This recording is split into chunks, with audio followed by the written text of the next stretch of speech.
uma presença elegante. Odilon Wagner, isso faz parte da nossa história. Seja muito bem-vindo, meu querido. Prazer estar aqui com você nesse programa tão gostoso. Todo meu em te receber. Agora, eu não te conhecia pessoalmente, só te conhecia pela televisão e sempre me chamou a atenção a sua elegância. É uma coisa sua que você acaba imprimindo nos seus personagens. A maneira como você chega, a maneira como você se movimenta e tal. Você tem noção dessa sua elegância? Já foi comentado? Não, eu acho que isso é natural, é na natureza, talvez de educação, formação, né? A gente não se dá conta muito como a gente é. Nem quando você gosta de se assistir? Você sabe que os atores, em geral, não gostam muito de se ver. Eu, pelo menos, não gosto. A gente sempre acha que não está bom. A gente sempre acha que podia ter feito melhor. A gente é muito autocrítico. Mas, sim, a gente é obrigado a se ver, inclusive, para se corrigir. Para se lapidar. Você recentemente fez a dança, para mim recentemente, né? A dança dos famosos. Você gostou de ter feito, Odilon? Um pouquinho antes da pandemia, né? Foi. Porque depois da pandemia o tempo ganhou um ritmo, não sei, diferente, né? Olha lá. Aí é outro Odilon. Você sabe que isso foi uma loucura que eu fiz, né? Eu não tenho mais idade para fazer essas coisas, né? Mas o Faustão é um querido amigo que, quando ele convocou, era uma edição final que seria uma grande homenagem ao Faustão, né? Então, eu já tinha feito outras vezes a dança. Mas esse foi especial. Mas eu tinha feito em 2011 também. A dança. Aliás, eu tenho o Faustão, eu tenho uma prótese de quadril que chama-se Fausto Silva. Você tem uma prótese de quadril? De quadril, que começou na Dança dos Famosos em 2011. Você tá brincando? E eu dou o nome a ela, Fausto Silva. E nessa aqui eu tive um rompimento do calcanhar de Aquiles. Então, o Fausto, ele é praticamente meu seguro médico. Tudo que eu preciso, eu vou atrás dele. Então, você confirma o que eu sempre achei. O que essas pessoas fazem é muito difícil. Então, é um desafio real. É real, é verdade. É que a gente não tem preparo. Imagina, a gente tem uma semana, na verdade não é uma semana inteira, são 5 dias para fazer uma nova coreografia que a gente não sabe dançar, a gente dança brincando em casa, né? Elas, as meninas que nos acompanham, os rapazes que acompanham as atrizes, são profissionais. É uma rotina dura que exaure. Claro que eu não tive que fazer a prótese por causa da dança, mas a dança acelerou um processo que eu tinha que já vinha em andamento. Por causa do esporte, de outras coisas e tal. E aí deu uma aceleradinha. Quando eu assisto, eu fico pensando, porque não são coreografias, sempre me chama muito a atenção. Como o programa vai começar agora, vai começar a dança agora no Hulk domingo, não são coreografias assim, são espetáculos de girar, sabe? É tudo muito desafiador. E você aprende isso em 5 dias? 5 dias. Quanto tempo de ensaio? São 2 horas por dia. Só?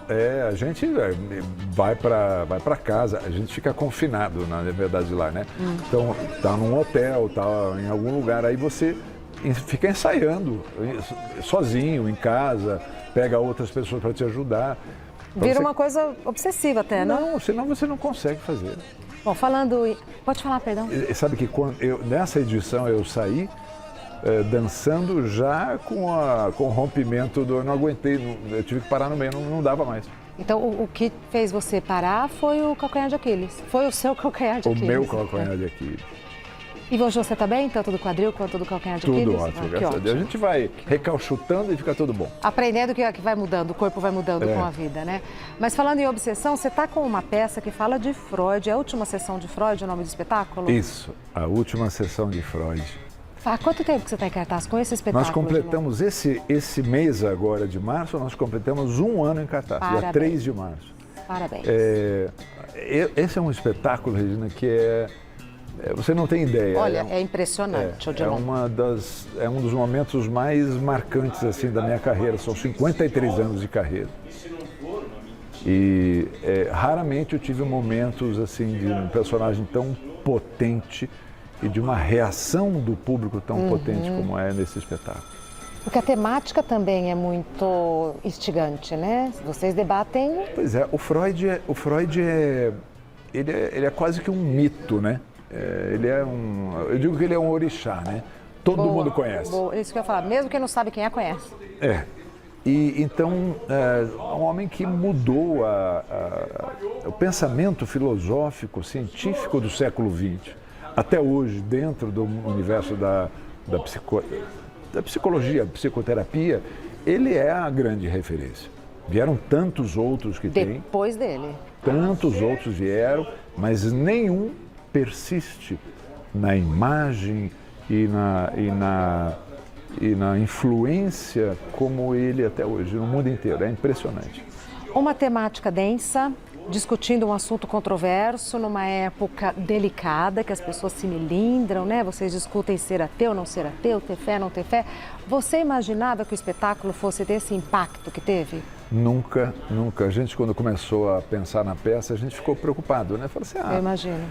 2 homens conversando. O outro personagem, Cláudio Fontana, meu colega, ele faz o C.S. Lewis, que é um escritor, romancista, crítico literário inglês,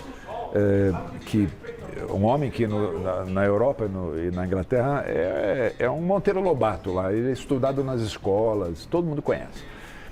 E o Lewis, ele era ateu como Freud e ele se converte ao cristianismo e se transforma num dos maiores defensores da fé cristã raciocinada. Isso na época da Segunda Guerra Mundial, um pouquinho antes de 1939, quando... Olha, esse... Eu estava estourando a guerra. Aqui é o gabinete do Freud, né? Dilon, o cenário é lindo, né? Não, você nesse cenário é impressionante.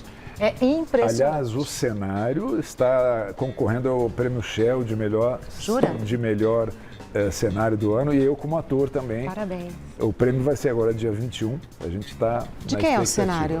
E a iluminação? É do Fábio Namatame. Que é um gênio. Porque o cenário é a iluminação, porque a iluminação ajuda a compor o cenário. Exato, né? E a direção brilhante do Elias Andreato. Mas aí a peça... que eu gosto de todo... Me desculpa, agora momento Tiete, gosto de todo mundo. O Elias, assim, é uma coisa impressionante, né? É uma direção muito sensível, onde os personagens são humanos. O Freud aparece com humanidade ali. E a peça se passa em 1939. Isso, começando a Segunda Guerra Mundial, discutindo... Durante a peça, no gabinete aí do Freud, tem uma guerra acontecendo ali fora, a Alemanha nazista já invadindo a Polônia. Freud era judeu. Já estava na Inglaterra porque tinha sido fugido da Áustria pela perseguição nazista. Tudo isso está acontecendo enquanto eles estão conversando sobre a vida, a existência ou não de Deus, sexualidade. Mas por trás tem esse universo, tem uma rádio que traz notícias do que está acontecendo. E o Freud convida o Lewis para vir ao gabinete dele porque ele quer entender por que um homem que era ateu como ele... Mudou tanto. Pode-se, segundo as palavras dele, acreditar numa mentira insidiosa como essa que é a crença em Deus.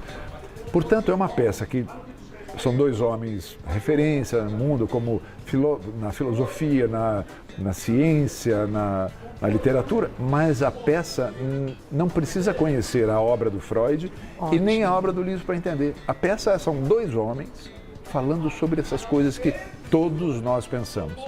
Deus existe? Será que tem vida após a morte? Será que... O que a gente está fazendo aqui? O que a gente está fazendo aqui? Qual o sentido disso tudo? Para onde a gente vai? E Freud era tão avançado no pensamento dele que em 1900 e lá vai pedrada, e 20 e pouco, ele falava coisas como todos os seres são intrinsecamente bissexuais. Você pode imaginar esse homem falando em 1920 isso? A palavra bissexual. Hoje a gente tem problemas em aceitação dessas questões da sexualidade, por isso ele foi muito perseguido, inclusive na universidade, foi perseguido, não galgou os espaços que ele poderia ter, eram passados para outros, porque... Era preterido porque era como era. Primeiro que tinha perseguição nazista, que era judeu, porque era avançado demais para a época. Questionava demais. Questionava demais. Quem pergunta demais, questiona demais, incomoda muito. E você sabe que uma coisa interessantíssima, então assim, qualquer pessoa que vai no teatro entende, pode ter qualquer nível de conhecimento intelectual, porque as pessoas se identificam, porque esses são problemas que todo ser humano já parou para pensar. A peça não é papo cabeça, não. Sim, e a pessoa leva essas reflexões para a vida dela, que aí é o teatro na vida da gente, né? Você vai, mas a peça continua em você. E isso que você está falando é muito interessante. As pessoas dizem que vão para casa, saem de lá e ficam conversando, debatendo. E quando o teatro consegue fazer isso, é o máximo. Levar que pelo menos a pessoa até um certo tempo começa até chegar em casa, conversar um pouco sobre o que viu, isso é maravilhoso. Se questionar já é fantástico, né? Você sabe que a gente está no Teatro Bravos, aqui que faz ali no Complexo Cultural, onde tem o Instituto Tomiotaki aqui em São Paulo. Tem lá um teatro, o Complexo Cultural Axê, tem o Teatro Bravos também, onde a gente está. Sexta, sábado e domingo. Toda sexta-feira a gente faz um debate. Depois da peça? Depois da peça. Ah, que gostoso, Odilon. Com um psicanalista ou uma psicanalista e um religioso. E a plateia? E os atores. Que legal. Nessa semana, amanhã, espetáculo de amanhã, nós temos uma psicanalista chamada Vanessa Hrein, que vai ser defender ali o ponto de vista da psicanálise. Vamos ter um grande representante do espiritismo, que é o José Carlos De Luca, que é um dos maiores palestrantes, escritores de livros espíritas. Ele já vendeu mais de 1 milhão de cópias. E ele vai ser representando o religioso ali. E cada sexta é uma dupla, junto com os atores. Diferente. Já foi rabino, já foi pastor, já foi... Para vocês, então, cada sexta-feira é uma experiência... É uma experiência maravilhosa. E o público adora isso. E o público pode participar, trazendo questões e tal? Sim, o público faz perguntas também, tem microfone na plateia, isso após o espetáculo. Para os convidados e para os atores também. A gente fica bem informal. Muito gostoso bem informal. Isso. Eu acho que é uma maneira, Odilon, da gente aprender a conversar, aprender a ouvir, coisas que a gente deveria ter aprendido na escola, e sei lá o que aconteceu, se aprendemos, esquecemos, se é que aprendemos, a gente não sabe mais. A pessoa começa a falar uma coisa que você não concorda, já dá irritação, você tem vontade de interromper. Você sabe que este é o motivo que nos levou um dos principais motivos, fora o personagem maravilhoso, que nos apaixonou pelo espetáculo. São 2 homens que têm um pensamento completamente diferente, pensam oposto. Diametralmente oposto. Se enfrentam firmemente, mas respeitosamente. E com afeto, né? Porque até então eles eram amigos, aí houve um distanciamento. Com respeito. Ou seja, dá para dialogar, dá para a gente conviver com pessoas que a gente não concorda em nada com o que elas pensam, mas a gente respeita as suas opiniões. Se houver o respeito, tá tudo tranquilo, tudo funciona. 53 anos de carreira, um momento maravilhoso e tal. Já teve um momento assim que você não estava muito satisfeito com a carreira? Isso é muito comum, né? A gente tem vários momentos que você fala, por que eu não fui mais por ali, mais por aqui? Por que eu não disse não? Eu acho que mais difícil que falar sim é falar não, às vezes, para a carreira. Mas, por outro lado, se a gente ficar muito apegado ao passado, a gente vai viver magoado, né? A gente só vai olhar para trás, vive magoado. Eu acho, o Dalai Lama fala isso, né? Quem olha muito para trás vive magoado. Quem olha muito para frente vive ansioso. Então a gente tem que aprender com as lições do passado e não repeti-las, né? As negativas, né? E viver hoje, a vida é hoje, né? E que privilégio a gente poder ter esse olhar e ver o caminho trilhado, né? Porque se estamos aqui é porque andamos por onde andamos. Então isso é um privilégio. Mas um privilégio que vem com a maturidade.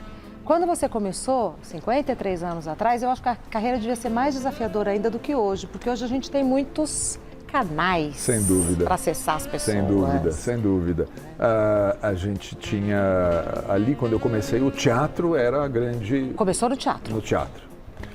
Aqui já em São Paulo? 70. Teatro amador, ainda universitário. 70. Década de 70 estava em São Paulo. 70, teatro universitário. Porque Ponta Porã é Paraná, né?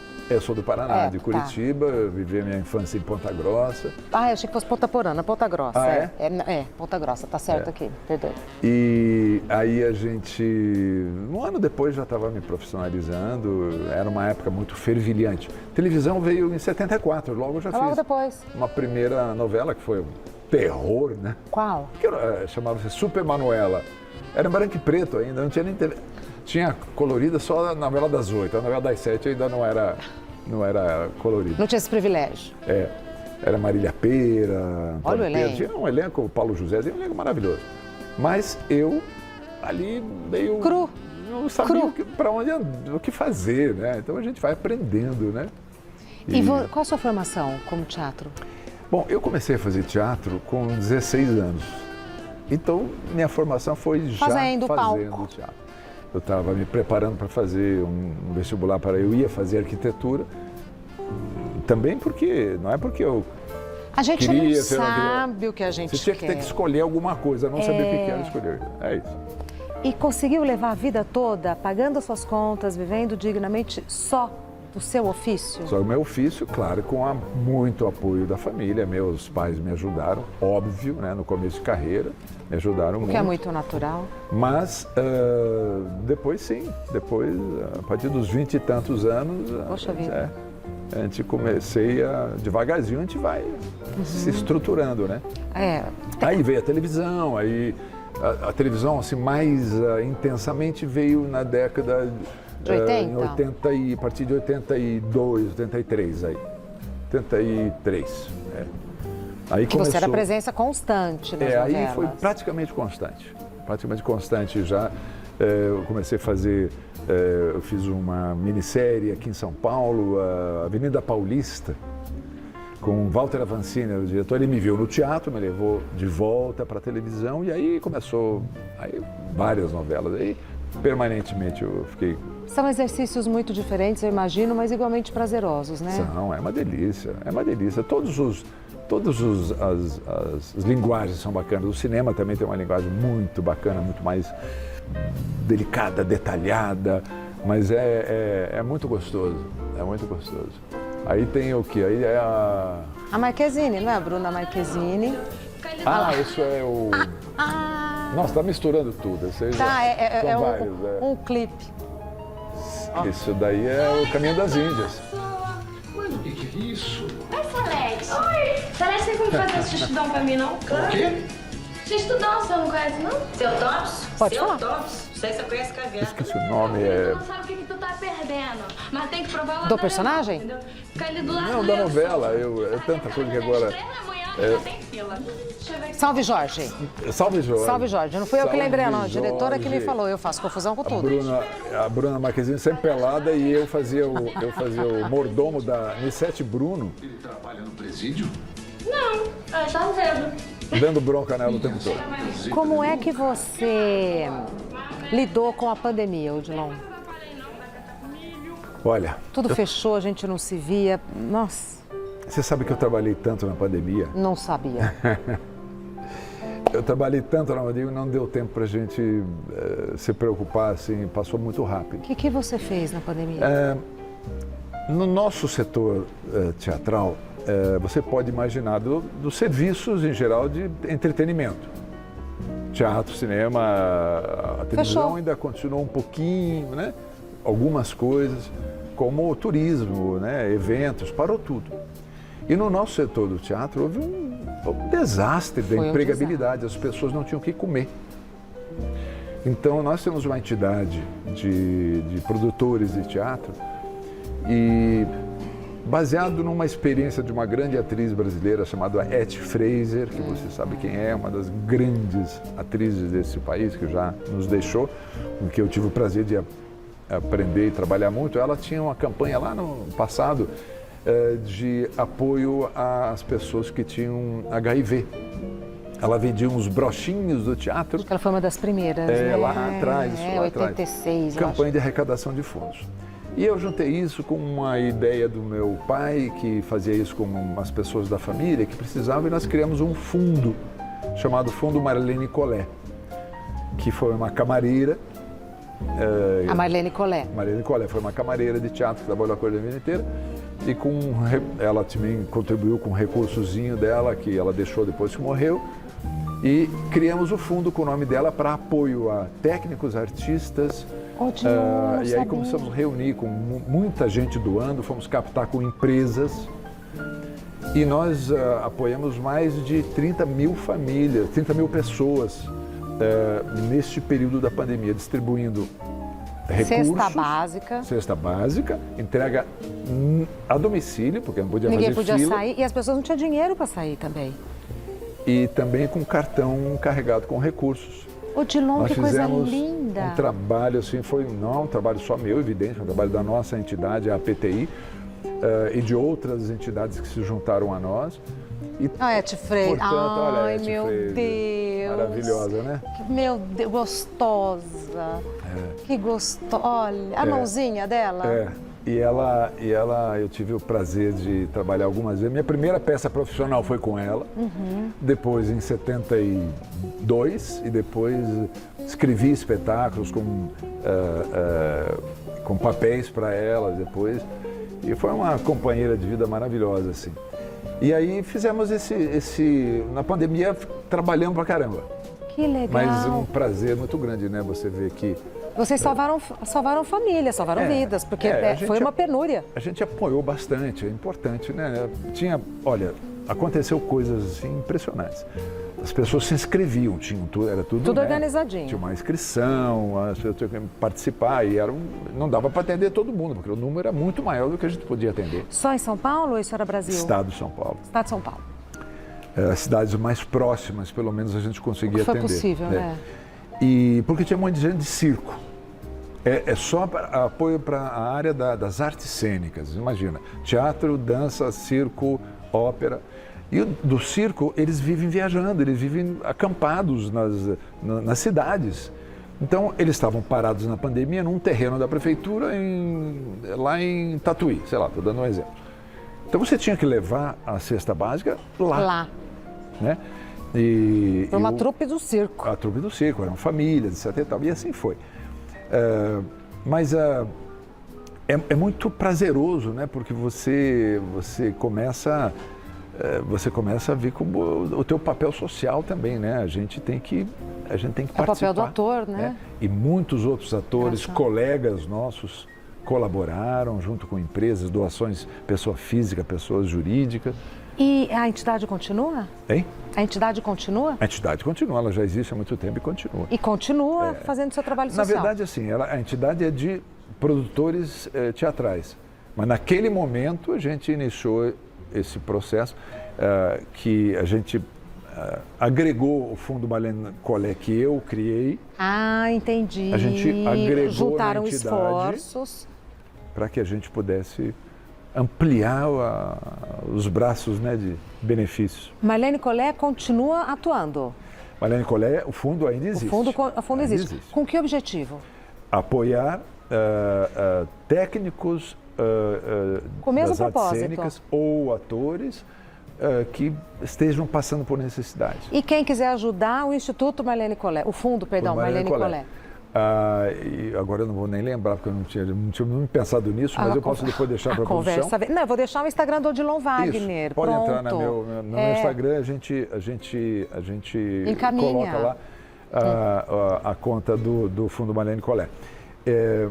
Porque assim, tem atores que, sei lá, é coisa engraçada, né? Eu li o livro da Viola Davis outro dia, essa atriz maravilhosa. Que negra, livro, não? Estrelíssima. Que livro. Bom, ela falou uma coisa que eu pensei que foi só no Brasil, né? Ela falou assim, 95% dos atores americanos estão desempregados.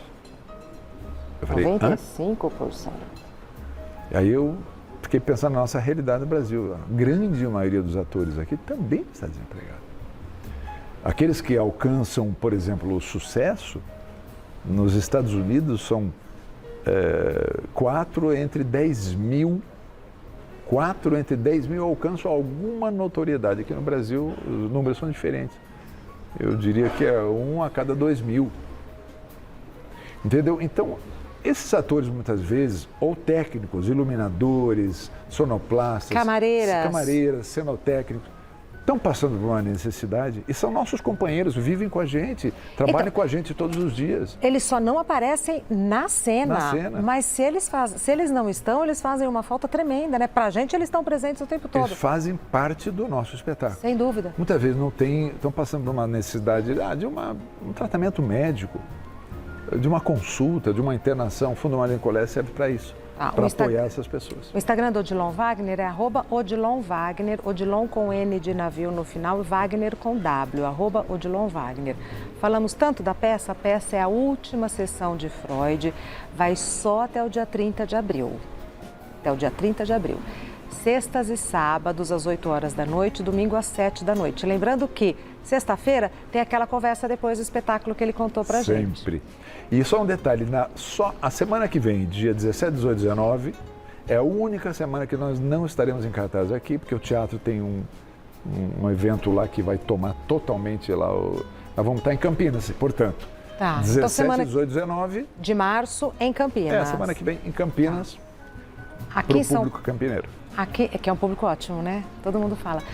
Aqui em São Paulo, a peça acontece no Teatro Bravos, na rua Coropé 88, lá em Pinheiro, sabe? Uma travessinha assim da Pedroso, exatamente. Vendas online no site Simpla e em Campinas.